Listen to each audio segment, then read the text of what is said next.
Welcome back, student. Now, example 28 is a little typical sum as far as the question is concerned. Calculations જે છે એ પહેલાં કન્ટિન્યુઅસમાં આપણે જે કર્યું એની જેમ જ છે. Just try to understand the data. The following table shows about monthly traveling expense in a sample of 50 local bus commuters. Now, the information is given in form of class. 350 to 500, 500 to 650, 650 to 800, 800 to 950, 950 and above, and frequency is given. That means it is a continuous frequency distribution.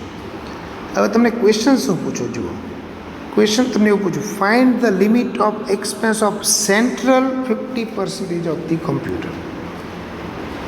પછી find the minimum expense of highest spending 15% computer and find the maximum expense of the lowest spending 10% computer. Now what exactly તમને પૂછું? Find the limit of central 50% of computer. પહેલું સમજાવું તમને. જો આ ખાસ શું પૂછું ને એ જ સમજવાનું છે. How to calculate that, it's not required that much detailed explanation. What is asked એ તમે સમજો. તો પહેલાંમાં તમને એવું પૂછું, find the limit for the expense of central 50%. તો આ મેં એક નંબર લાઈન બનાવી. હવે સેન્ટ્રલ 50% એનો મતલબ શું? સ્ટાર્ટિંગના 25% નહીં, એન્ડિંગના 25% નહીં. તો આ જે વેલ્યુ છે એને સેન્ટ્રલ 50% કહેવાય. સમજી લો.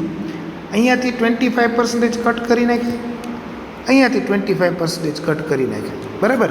હાઈએસ્ટમાંથી 25%, લોએસ્ટમાંથી, તો વચ્ચેનો જે પાર્ટ વધ્યો એ સેન્ટ્રલ 50% કહેવાય. હવે ફાઇન્ડ ધ લિમિટ, તો એની જે લોઅર લિમિટ છે એ Q1 થઈ. Q1 is equal to 25.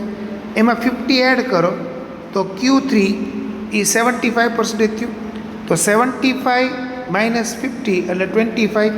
તો તમને ઇનડાયરેક્ટલી શું પૂછું કે find out Q1 and Q3. જો આ બહુ ધ્યાનથી સમજો. Find the limit for the expense of central 50% commuters. So how we can get the answer? If we calculate Q1 and Q3. So Q1 and Q3, it's already indicate the range of central 50% of or commuters. Okay. તો પછી કેલ્ક્યુલેશન્સની અંદર તમે જો how to calculate Q1 and how to calculate Q3 already we discussed earlier. એ ખાલી repeat કરી દઉં. સો અહીંયા જો સોલ્યુશન્સમાં તમને આપ્યું છે, for any variable central 50% values between Q1 and Q3. મેં તમને નંબર લાઈનથી સમજાવ્યું. Hence we will find Q1 and Q3. તો Q1 માટે આપણે શું કરવું પડે? n/4 ઓબ્ઝર્વેશન્સ કરો એટલે ક્વોર્ટાઇલ ક્લાસ તમને મળે 12.5. આ 20માં આવ્યું તો 500 to 650 આ તમારો ક્વોર્ટાઇલ ક્લાસ થયો. એની ઉપરથી L મળી ગયું 500. CF એટલે પ્રીવિયસ ક્લાસની frequency, F frequency of median or quartile class 13, અને C class length is 150. Okay. જો આ એક એક્સપેક્ટેડ છે કે ધીસ મેં પહેલાં તમને સમજાવ્યું હતું કે કઈ રીતના Q1 કેલ્ક્યુલેટ કરું. તો Q1 is equal to L plus 1n/4 minus CF upon F into C. બધી વેલ્યુઝ આપણે કેલ્ક્યુલેટ કરેલી છે, તમે ખાલી વેલ્યુઝ ઇન્સર્ટ કરો. તો 563.46 is the value of Q1. Okay. Similarly Q3 તમે કેલ્ક્યુલેટ કરો તો Q3 કેલ્ક્યુલેટ કરતી વખતે આગળ શું મૂકવું પડે? 3. તો 37.5 એટલે ક્લાસ આવ્યો 800 to 950. Again you decide the value of L which is 800, બરાબર. પછી CF પ્રીવિયસ ક્લાસની cumulative frequency of this class 9 and C 150. Okay. ચલો ફોર્મ્યુલા તમે મૂકો તો આમાં ચેન્જ શું કરવાનું? અહીંયા 3 મૂકવાનું, બાકી બધું સેમ જ રહેશે. તો your answer of third quartile is 825, બરાબર. તો છેલ્લે તમારે શું કન્ક્લુઝન કરવાનું કે the central 50% computer have monthly travelling expense between 563.46 to 825. Number લાઇનથી સમજાવું કે આ જે સેન્ટ્રલ 50% કમ્પ્યુટર છે એ મિનિમમ કેટલા સ્પેન્ડ કરે છે? 563.46, આનાથી ઓછા નહીં, અને મેક્સિમમ 825, આનાથી વધારે રહેશે. That is called a limit of central 50% of the commuter. Hope it is clear to everyone. 2 વાર એક્સપ્લેનેશન એવું લાગે તો તમે રિપીટ કરશો અને સમજવાની ટ્રાય કરજો. ચલો, બરાબર છે. હવે સેકન્ડ ક્વેશ્ચન બી સમવોટ એની જેમ જ છે.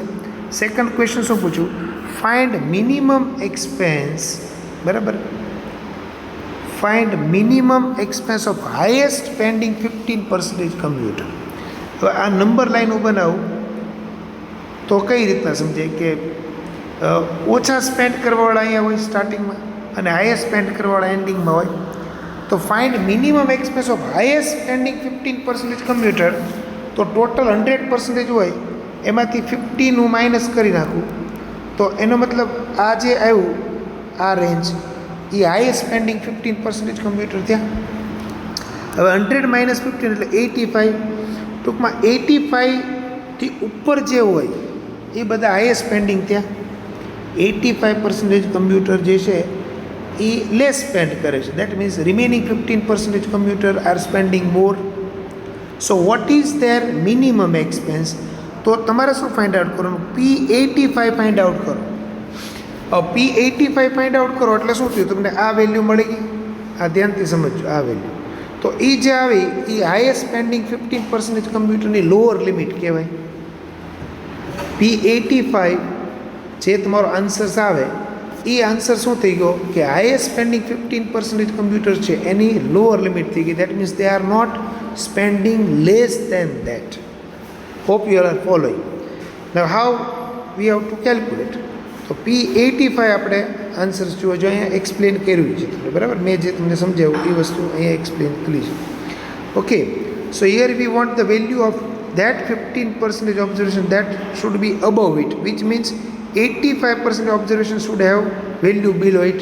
એટલે ટોટલ 100% આ ગણો તો આ 15% હાઈએસ્ટ વેલ્યુથી આ 85 લોએસ્ટથી. તો તમે 85 ફાઇન્ડ આઉટ કરી નાખો જે અહીં બતાવ્યું છે તમને, બરાબર. તો that will give you the lower limit of highest spending 15% computer. હવે P85 ફાઇન્ડ આઉટ કેમ કરવું? That is not to be discuss.